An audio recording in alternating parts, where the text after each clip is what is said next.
तो जी नाजरीन, राना निसार साहब हमारे साथ मौजूद हैं जो एसी मेंबर है चैम्बर ऑफ कॉमर्स में। हम मौजूद हैं और रिकाउंटिंग का सिलसिला ख़त्म हो चुका है, एक बार फिर दोबारा विनर हो चुके हैं। तो क्या कहते हैं जी? अस्सलाम वालेकुम सर।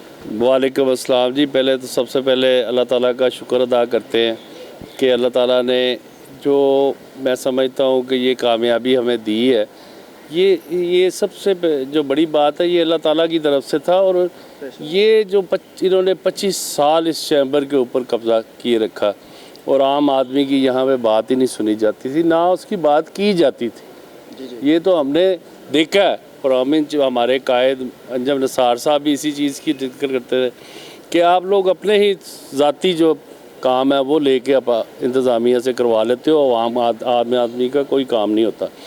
आज भी इनका देख लें कि अगर ये रिकाउंटिंग के लिए आए थे, कम से कम अपने जो 15 कैंडिडेट्स थे वो तो लेकर आते, वो तो आए नहीं। अब आप 3 लोग आ जाते हो, यहाँ आपके जो अलाइंस के लोग हैं वही सारे आ जाते।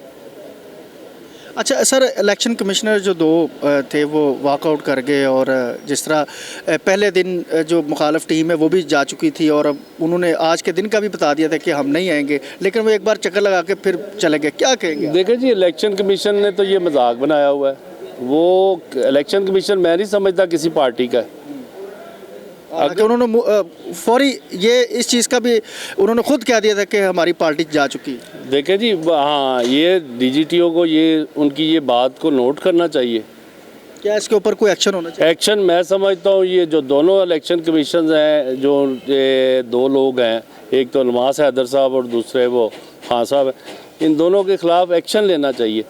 आप जो भी बात है यहाँ पे बैठ के बात करें। इलेक्शन कमीशन तो जिस दिन कॉर्पोरेट का इलेक्शन हुआ उसके नेक्स्ट डे तो वो दूसरा वाला आया ही नहीं है। आप आवाज़ पढ़ने के लिए चले गए और बाद में इतना बड़ा इलेक्शन था, इतनी बड़ी जिम्मेदारी है और आपने उसको सीरियस ही नहीं लिया और आप लोगों के पास अब कंप्लेंस करते भाग रहे हो इदारों के पास, जिसका आपके पास कोई सबूत भी नहीं है। तो मैं समझता हूँ कि लोगों को ये इनकी सारी ये एक तो इनकी शर्मिंदगी तब जब लोगों ने फैसला दिया वो हो गई, अब ये अपने आप को और ज़्यादा एक्सप्लोर कर रहे हैं। जो इनकी आज उन्होंने आज उन्होंने प्रेस कॉन्फ्रेंस भी रखी है, हालांकि ऐलान तो हो चुका है आपकी विनिंग का ऐलान। अब प्रेस कॉन्फ्रेंस में क्या बोलेंगे?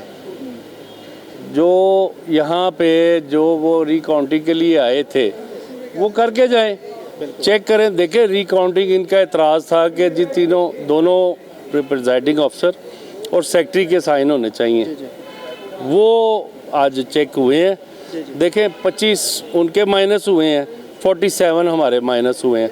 अगर तो सारे ही हमारे होते जिनके ऊपर साइन नहीं है तो हम कहते हैं कि ये एक फॉल्ट है। 25 उनके माइनस हुए हैं जिनके ऊपर साइन नहीं थे, 2 थे, 1 था और 47 हमारे हुए हैं। तो रिज़ल्ट का तो देखें, फ़र्क तो कॉर्पोरेट में 400 का है और 1700 का एसोसिएट में है। तो आप उसमें से आज एसोसिएट में से 47 माइनस कर लें तो क्या वो जीत जाएंगे? कोई फ़र्क इनका मेन एतराज़ ही ये था कि हमने उस पे बैलेट्स के ऊपर साइन नहीं है हमारे प्रेसिडेंट। सुनने में यही है कि एक वोट के ऊपर रफड़ डालेंगे, यही बात है। देखें जी, इस तरह तो नहीं होता। ये तो इलेक्शन डे पे किस दिन थे, कहाँ थे? इलेक्शन डे वाले दिन, उस दिन इतराज़ करते। और यार ये तो मुबारकबाद देकर गए हैं, ये तो काउंटिंग में बैठे रहे हैं। इनका एक इलेक्शन कमीशन बैठा रहा है, एक आया नहीं है, वो मुबारकबाद दे के गए। इनकी क़यादत ने मुबारकबाद दी है, नासिर हमीद साहब ने मुबारकबाद दी है, चौधरी अमजद साहब ने दी है, फ़ारूक इफ्तिखार साहब ने दी है, सब लोगों ने मुबारकबाद दी। सर क्या पैगाम क्या देंगे फिर इनको? पैगाम ये मेरा है कि जो लाहौर की बिज़नेस कम्यूनिटी ने जो ज़िम्मेदारी दी है पीपीपी अलायंस को, मैं समझता हूँ कि ये जो इन्होंने एतमाद का इज़हार किया है ये हमें आगे देखना चाहिए। और हम अपोजिशन को भी यही कहते हैं कि वो अपने टाइम का इंतज़ार करें, अगले इलेक्शन की इंतज़ार करें, उसकी तैयारी करें। फिर 2 साल बाद हम भी अवाम में जाएंगे, ये भी आ जाएं और इंशाल्लाह अल्लाह ताला बेहतर करेगा। फ़ैसला जो अवाम का होगा वो हम मानेंगे। बहुत शुक्रिया सर।